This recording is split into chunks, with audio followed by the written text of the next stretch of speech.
Hi everyone and welcome back to another video. So if you want to connect your Lovable website to thousands of apps, CRMs, email tools, spreadsheets, databases, and more, integrating it with Zapier is the fastest way in 2026. Most issues happen because of wrong trigger setup and published pages, missing webhooks, or testing in preview mode. So we will avoid all of that.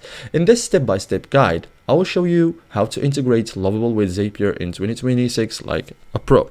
So first thing first, decide what will trigger Zapier. So Zapier needs a trigger event from Lovable. So most common triggers: form submission, button click, or custom webhook event. So the most reliable trigger equals form submission via webhook. So create a new Zap in Zapier. So in Zapier, log into Zapier, so you have to have an account first. Okay, click create Zapier.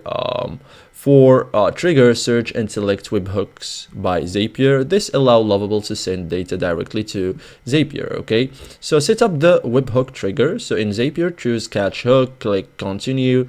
Zapier will generate a webhook URL. Copy the URL. You will need it in Lovable, so do not test yet. Okay.